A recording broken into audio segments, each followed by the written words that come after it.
تو اس نے مسلمانوں کے خلیفہ ولید بن عبد المالک کے پاس ایک عرض داشت بھیجی اور تمام حالات لکھ کر سندھ پر حملے کی اجازت طلب کی، لیکن ولید نے اس کی اجازت نہ دی۔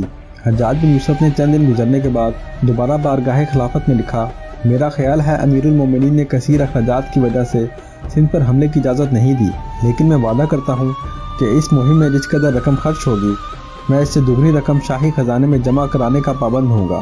حجاج بن یوسف کی یہ عرضی جب دمشق میں خلیفہ ولید بن عبد المالک کے پاس پہنچی تو اس نے سارے احوال کا جائزہ لیتے ہوئے حجاج بن یوسف کو سندھ پر حملہ آور ہونے کی اجازت دے دی۔ خلیفہ ولید بن عبد المالک کی طرف سے اجازت ملنے کے بعد حجاج بن یوسف نے اپنے ایک سالار عبداللہ بن نہان کو ایک لشکر دے کر دیبل پر حملہ آور ہونے کے لیے روانہ کیا۔ عبداللہ بن نہان دیبل پہنچ کر حملہ آور ہوا اور شجاعت و دلیری سے لڑتے ہوئے شہید ہو گیا۔ کچھ لوگوں کا خیال ہے کلفٹن میں جو عبداللہ شاہ کا مقبرہ ہے یہ دراصل عبداللہ بن نہان ہی کا مقبرہ ہے جو سندھ کی فتح کے لیے آئے تھے اور جن کو حجاج نے دیبل پر حملہ آور ہونے کے لیے روانہ کیا تھا۔ جب عبداللہ بن نہان دیبل پر حملہ آور ہوتے ہوئے شہید ہو گئے، یہ مہم ناکام ہوئی، تب حجاج بن یوسف نے اپنے ایک اور سالار بدیل کا انتخاب کیا۔ بدیل اس وقت عمان شہر میں قیام کیے ہوئے تھا۔ حجاج بن یوسف نے اس کے لیے حکم جاری کیا کہ وہ فی الفور دیبل پر حملہ آور ہونے کے لیے کوچ کر جاؤ۔ بدیل کے ساتھ اس وقت صرف 300 مسلح جوان تھے۔ اس کے ساتھ ہی حجاج بن یوسف نے مکران میں اپنے مسلمان والی محمد بن ہارون کو فرمان جاری کیا کہ بدیل تمہارے پاس پہنچ رہا ہے، تم اپنی طرف سے اسے 3000 کا ایک لشکر مہیا کرو تاکہ اس لشکر کے ساتھ وہ دیبل پر حملہ آور ہو کر اپنے جنگی قیدیوں کی رہائی کا سامان کرے۔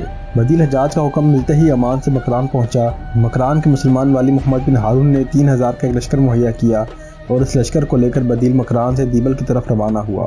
دوسری طرف اہل دیبل کو بھی خبر ہو چکی تھی کہ مسلمانوں کا ایک اور سالار 3000 کے لشکر کے ساتھ دیبل پر حملہ آور ہونے کے لیے پیش قدمی کر رہا ہے، لہٰذا انہوں نے مسلمانوں کے لشکر کی آمد کی اطلاع راجہ طاہر کو کر دی تھی۔ رد عمل کے طور پر راجہ طاہر نے فی الفور اپنے لڑکے جے سینا کو 4000 سواروں کے ساتھ مسلمانوں کا مقابلہ کرنے کے لیے روانہ کیا۔ یہ سوار اونٹوں، گھوڑوں اور ہاتھیوں پر سوار تھے، لہٰذا راجہ طاہر کا یہ 4000 کا لشکر دیبل کی طرف روانہ ہوا۔ راجہ طاہر کے بیٹے جے سینا سے پہلے ہی بدیل اپنے لشکر کے ساتھ دیبل پہنچ چکا تھا اور دیبل کے جس لشکر نے شہر سے باہر نکل کر اس کا مقابلہ کرنا چاہا اسے بدیل نے بدترین شکست دے دی تھی۔ اس طرح وہ لشکر شہر میں محصور ہو گیا تھا۔ اتنی دیر تک 4000 کا لشکر لے کر راجہ طاہر کا بیٹا بھی وہاں پہنچ گیا۔ مسلمانوں اور راجہ کے لشکر کے درمیان دیبل کے نواح میں گھمسان کا رن پڑا۔ کہتے ہیں کہ یہ لڑائی صبح سے شام تک جاری رہی اور دونوں طرف سے لشکری بڑی بہادری اور جرأت مندی سے لڑے۔ قریب تھا کہ مسلمانوں کو فتح نصیب ہو جاتی کہ بدیل کا گھوڑا بتکا، اس پر بدیل اپنے گھوڑے سے گر پڑا۔ اس کا گھوڑا گرنا تھا کہ راجہ طاہر کے لشکریوں نے اسے گھیر کر شہید کر دیا۔ اس طرح مسلمانوں کے سپہ سالار کے جنگ میں شہید ہو جانے کے بعد مسلمانوں کو پسپائی اختیار کرنا پڑی۔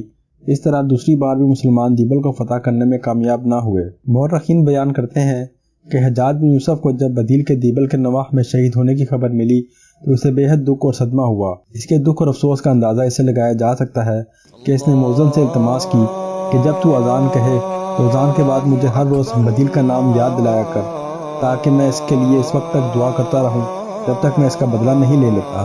بدیل کی شہادت کے بعد سندھ میں نہرون شہر کے لوگوں نے مسلمانوں سے ڈر کر آپس میں مشورہ کیا کہ یقیناً عرب اپنے مرنے والے سالاروں کا انتقام لینے ضرور آئیں گے اور ان کے حملے کا پہلا نشانہ بھی ہم ہی لوگ بنیں گے۔ اگر ان کے زبردست انداز میں حملہ آور ہونے سے پہلے ہی ہم ان کی اطاعت قبول کر لیں تو ہمارا شہر بربادی اور تباہی سے محفوظ رہے گا۔ نہرون نام کا یہ شہر موجودہ حیدرآباد تھا۔ اس شہر کی بنیاد نبوت اور ہجرت کے درمیانی عرصے میں پڑی۔